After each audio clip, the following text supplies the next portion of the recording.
Bonjour, dans cette vidéo, nous vous parlerons des swaps futurs.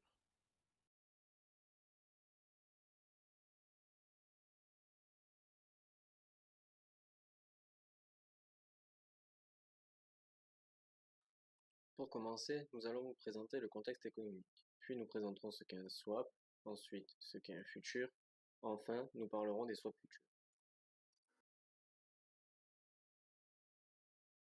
Grand 1, le contexte économique. Depuis 2007 et la crise des subprimes, le monde de la finance a connu de nombreux changements dus notamment à la faillite des grandes banques. Suite à cela, le gouvernement américain a décidé de mettre en place une régulation du marché des dérivés en adoptant le Dodd-Frank Act. Avant cette réforme, les swaps étaient exposés au risque de contrepartie et au risque opérationnel. Avec le Dodd-Frank Act, les swaps sont toujours négociés avec la contrepartie, mais enregistrés auprès d'une chambre de compensation en charge de la gestion et de la résolution des conflits. Aujourd'hui, tout acteur qui enregistre un swap avec une contrepartie américaine ou qui prend part à sa négociation est dans l'obligation de s'enregistrer auprès des autorités. Ce sont ces changements qui ont donné naissance aux swaps futurs. Grand 2, qu'est-ce qu'un swap? Les swaps sont des produits dérivés négociés sur un marché OTC qui établissent un contrat d'échange de flux financiers entre deux parties pendant une certaine période de temps. De plus, les swaps peuvent être utilisés comme instrument de couverture ou de spéculation. Lors de la souscription d'un swap, les deux parties s'accordent donc pour échanger un flux financier contre un autre. Par exemple, un swap de taux où les deux parties s'échangent respectivement un taux fixe contre un taux variable.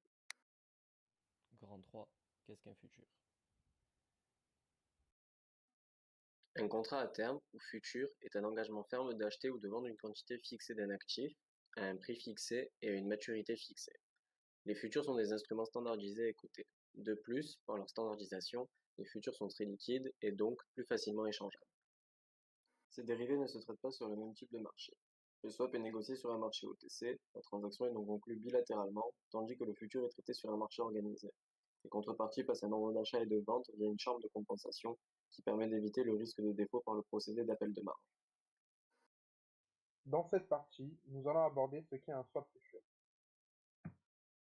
Les swaps futurs ont été lancés par le CME Group le 3 décembre 2012. Les swaps futurs sont des contrats futurs ayant pour sous-jacent un swap. Les ordres passeront par une contrepartie centrale. Concernant l'exigence de marge, le swap futur est plus avantageux, environ 60% de marge en moins. C'est principalement dû au fait qu'un swap futur utilise 2 jours de performance pour calculer la marge initiale, contre 5 jours pour un clear d'OTC swap. Ce contrat consiste à délivrer un swap de taux d'intérêt de gré à gré compensé fixé au mois de mars, juin, septembre, décembre et à une date de maturité de 2, 3, 4, 5, 7, 10 ou 30 ans. Sa date d'exercice est le troisième mercredi du mois de la livraison. Les swaps futurs peuvent être traités en bloc.